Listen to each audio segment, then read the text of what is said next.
Here is Ben Shapiro. He is they are so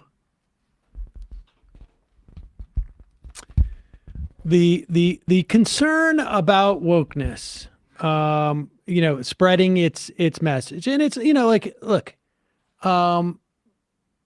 we just had Judy Gold on, and she is concerned about sort of like this within the context of comedy clubs. And I tend to agree that in terms of comedy clubs, if you should react to the nature of the joke rather than the topic of the joke. But there's also, because comedy clubs are supposed to be places of like controversy, and I think it's perfectly fine for people to get up and walk out of comedy shows. They do that and complain, get their money back, create a business climate where, like, if there are jokes there that you think are gross or inappropriate or whatnot, enough people complain, and the comedy club won't book them again because it's not right for their audience. The idea that that wokeness is the fundamental principle that's going on here, as opposed to business deciding at any given time their business relies on the sensibilities of people out there. It's absurd. I think clubs should have been forced to book Michael Anthony Richards immediately after he had that breakdown on stage for free speech. Remember? I don't remember who that is. You remember Cosmo Kramer, the guy? No. Yeah. Wait, Michael Anthony That's his Richards? name. No, it was Michael Richards. Oh, I'm just looking at Right. Wikipedia. Oh, it's Michael Richards. Yeah. Yeah, he went on and he just started doing the N-word all over the place. Yeah. And of course, people found that inappropriate. Didn't help his booking later. No. Right. I mean, and look, Lenny Bruce had an amazing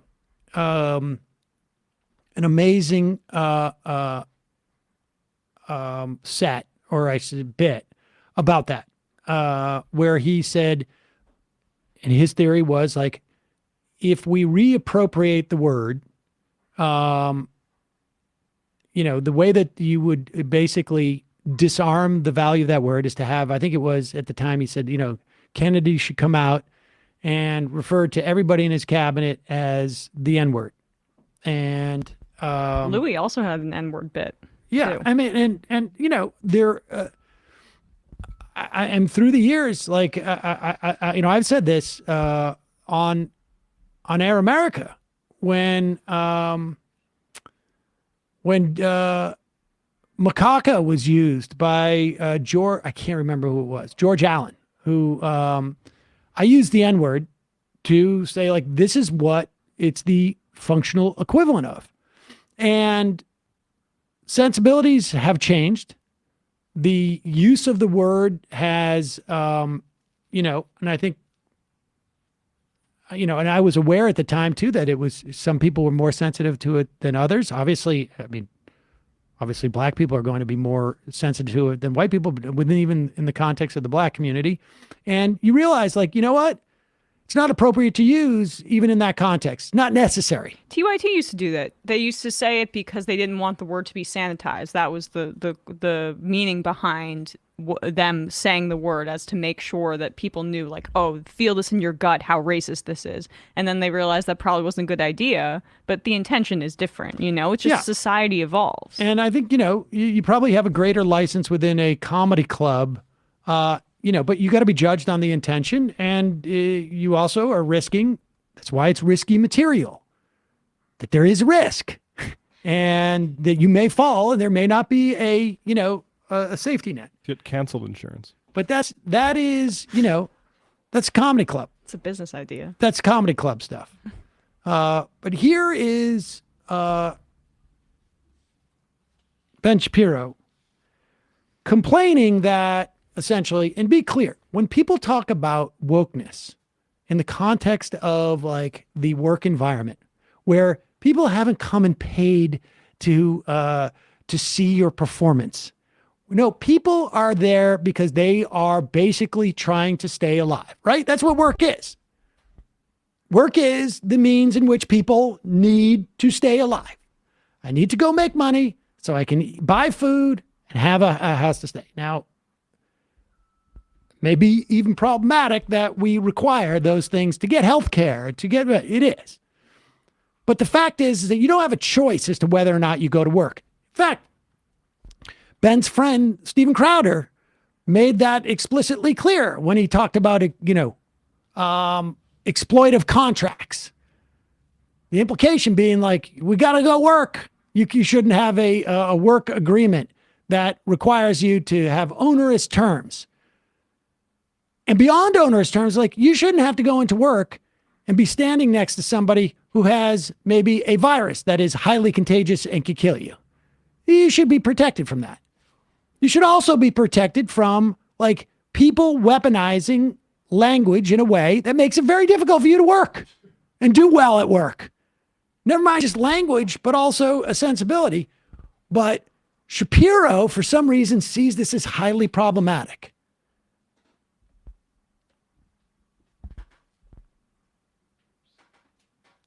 All the things in culture, all the things in life must reflect the diktats of the woke left. It's the most authoritarian force in American life right now.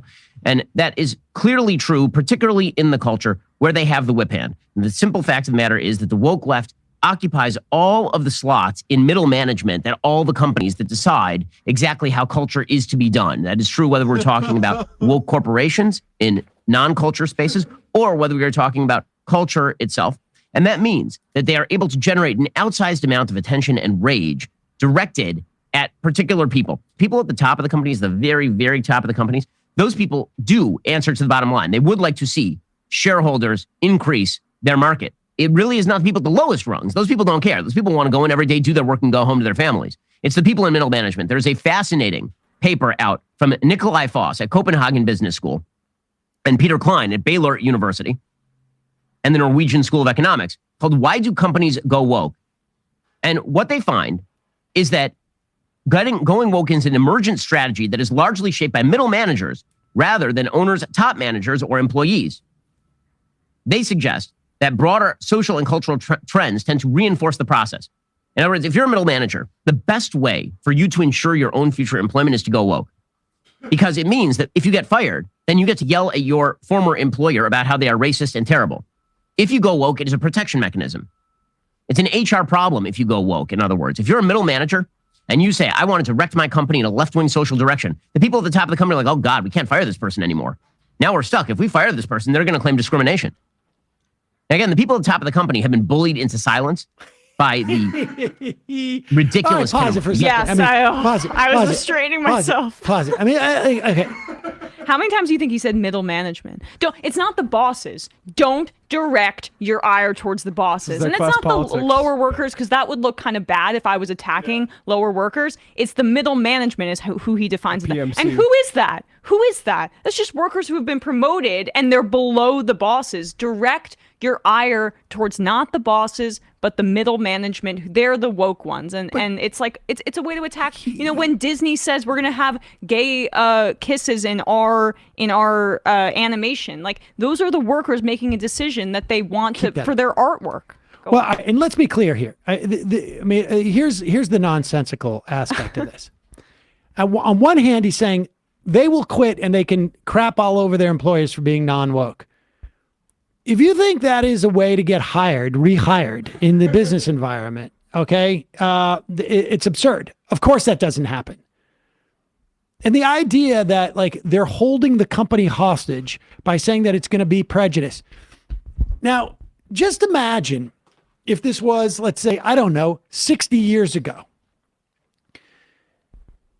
The number of places that Ben Shapiro could work wearing his yarmulke, severely limited. The opportunity for Ben Shapiro to move up in a business environment 60 years ago, severely limited. And the fact that 60 years ago and prior, the Jews had an issue with like, hey, it's wrong that I should be in an environment where like I'm called a kike. It's wrong that I should be in an environment where people are throwing pennies at me. It's wrong where I'm getting these snide remarks from people. The idea that somebody else will say, oh man, you're so woke. You're just saying that because you just want, like, it's the way you know you can advance.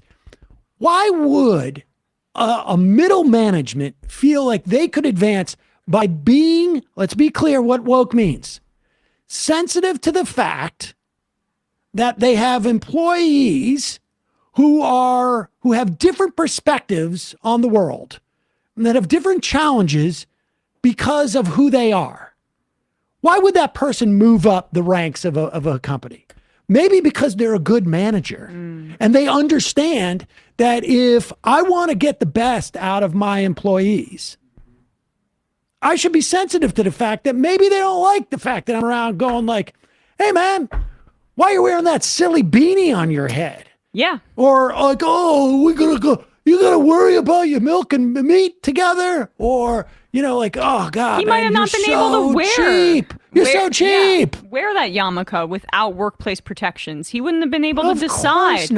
Of course not. They just went through this 10 years ago with the woman who wanted to work at Abercrombie and wear a hijab. That was a court case. Of course. But I guess that's wokeness, right? Of course. Because they're Muslim. Of course. And I already have my protections. Right. There's no wokeness for white people. You don't need it because they're just normal. White people are normal, so you don't need wokeness to protect them. You just need normalcy. Or, now if you having a kippah is accepted. Nobody would say that now. But that wasn't the case 60 years ago. All right, continue. Now we're stuck. If we fire this person, they're going to claim discrimination. Again, the people at the top of the company have been bullied into silence by the ridiculous kind of legal architecture that's been set up around HR at our major companies. And the people at the bottom don't care. They just want to go and do their jobs. The people in middle management are, in fact, directing the boat at a lot of these major corporations in terms of the wokeness. If you're a middle manager, you're one of two types. This is why you're a middle manager. Pause if you're one truly more creative second. Pause one more second. Don't go back. Just leave it here. The idea that workers come in and they got no problem with discrimination because of who they are, because of their skin color, because of their religion, because they're trans or because they're gay. The idea that that's no issue for them. And the fact that they just want to go in and do their job. But he can't recognize that kind of bigotry in the office can inhibit your ability to do your job because he's a boss. Yep. And if little Ben Shapiro comes in working at, I don't know, some factory in Iowa, comes in at the meat processing plant, doesn't think that he's going to take some grief because of his kippah or because he can't, because no milk and meat or whatever it is, he's out of his mind. It's fascinating to me how much he needs to say, like, this is about the middle management, Yes. that you're the people that are right above you and not the regular workers. But what's actually happening at Disney right now, this is just from a week ago, Disney World union members reject contract offer. Unionized workers at Disney World have rejected a contract proposal from the company that would have given them at least $1 an hour raise each year over 5 years. They rejected that. Ben, it's wild how this is for the Disney CEOs as cover for this, because it's that's the discussion that's actually being had. It's not like, oh, we want to do more woke stuff. It's give us more money, boss. Yeah, that is the brazenness with which he is protecting CEOs is honestly one of the few, he's sometimes deft in the way that he frames things for his audience, but Tucker Carlson is better about this. He'll still cloak himself in faux populism by going after CEOs of companies he thinks are too woke. This is just so brazen in what Ben Shapiro is trying to protect here. It's middle management only, not bosses, which is incidentally him. He's one of the people at the top of the Daily Wire, and this is the class of people that he's protecting. He also might be censoring his employees, but it's maybe a conversation for another day. One wonders, but here. In Royal, you wouldn't be a middle manager. You'd be at the top of the company. The people at the top of the company are generally tasked with creating profitability for the company, creating efficiencies for the company, taking advantage of new market innovations. But if you're in middle management, you basically have been given one of two roles. One is to protect your own job. Going woke protects your own job because once you go woke, nobody can fire you. And two, protect against downside liabilities for the company. This is the entire HR departments at major corporations. And so the woke have a major advantage here. And this means that when the heads of companies simply go to sleep, the middle management takes over. And we talk about the deep state in the federal government. And Donald Trump takes over the presidency, and then there are a bunch of career bureaucrats who are existing in the executive branch, and they just work against his interests because their interests are not his interests, for example. And Trump didn't know enough about the workings of government to just go in and fire everybody, for example. Okay, well, the same thing is true at major corporations. Very often, the people who found the corporations do so with innovation and creativity and market responsiveness as their chief goals. But pretty soon, they have to staff up at the middle level in order to delegate power downwards, right? They can't run every single aspect of the company. Well, in doing so, in delegating power to a bunch of middle managers who are rent-seeking, they want to maintain their own jobs, and liability minimizing, they want to minimize liability to themselves and to the company, you end up with middle managers in control of the company because the people at the top have basically delegated their way out of power. I mean, this is a really sad story.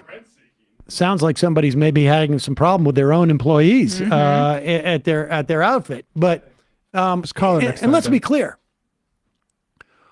Who are the woke people? Like, what is the discrimination that you call for when you're just like, I'm a white guy, I'm middle management, and I'm going to claim you fired me because I'm woke? What? How does that work? Like, who is it when he talks about the woke middle management? Why do I think that they're not like the white guys? Why did this, this heroic, innovative, profit maximizing upper class of CEOs? Why did they create this middle management layer of It's HR odd. and stuff? Is that? It seems like a mistake. If this, it's clearly They should just do it themselves. protect. Yeah, exactly. Just do it all yourself. It is weird how desperately they must need them to have to put up with all the wokeness. Why don't they just fire everybody? Yeah, and as you said, Sam, like the implication is that the guys at the top are, white CEO types, and then the middle management are honestly sometimes like women, black people who aren't decision makers, just woke. I've known Dave Rubin do the same thing though, where they realize they do want to speak to those executives. And they don't want to say anything that's going to piss them off in case one of those guys watches that. So Dave Rubin will be like, these diversity things, they might seem nice to your employees, but they're going to want to do that for the boardroom. So you guys better watch out. And like, who's the audience for that except for those people? It's just like speaking to like general kind of apathy and frustration with, say, your HR training exercises. It's so shallow.